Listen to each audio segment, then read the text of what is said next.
د کرهالي سیمې د اوبو 7 کیلومتره کانال چې د پیج واړه سیند سرچینه راپیل شوې د سیمې د خلکو په وینا چې نږدې 7,000 جریبه ځمکه خړوبوي.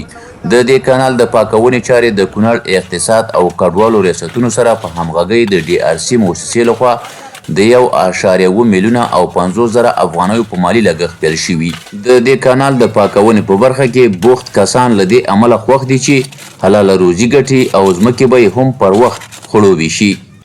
زمونږ د کانال ګټه او پیدا دا وایو زمونږ د ځمکو ته اوبه په ډېر اسانه ډول به راورسیږي، ځکه موږ د دې ځمکې چې کمې اوبه وي کمې وي په اساسي ډول دې ته دغه اوبه نه رارسېدلې.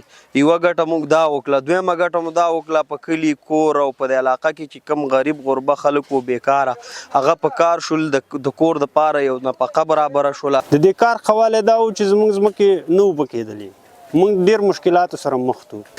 زموږ دغه بېروزګاره کسان چې کوم وو دغه په کار شولو، زموږ دغه زراعتي ځمکې خړوبې شولې.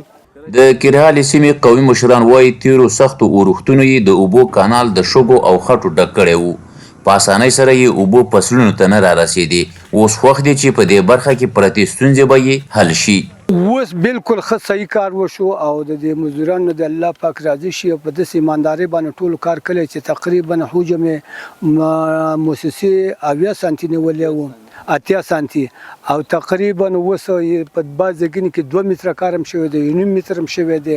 او نو موږ ته د خوشحاله یاستو. زمونږ د امارت اسلامي نو دا غوښتنه ده چې دغه کانال چې زمونږ ډېر زیات خوړونه لري دغه هر وخت د سیلابونو وړي باید چې موږ له اساسي کار وشي، لږ دې وشي خو اساسي دې وشي چې مثال آینده نه تخریبېږي. کانال زموږ لپاره دا ګټه راورسوله چې یو خو موږ ته د اوبو مشکلات او اوبه په وخت نه رارسېدلې، زموږ فصلونه خرابېدل. نو که ګټه دا راورسېده چې مثال کې اوبه په وخت راورسېږي او زموږ فصلونه به ښه وده وکړي. او دویمه غوښتنه د اسلامي امارت نه دا ده چې دغسې پروژې په دې کلي کې په دې وطن کې په کار واچول شي چې ټول بېروزګاره خلک په کار شي. د یادولو ده د کونړ اقتصاد له ریاست سره په همغږۍ د یو شمېر مؤسساتو له لوري د کونړ په نورو سیمو کې هم دا ډول کړنې پیل دي.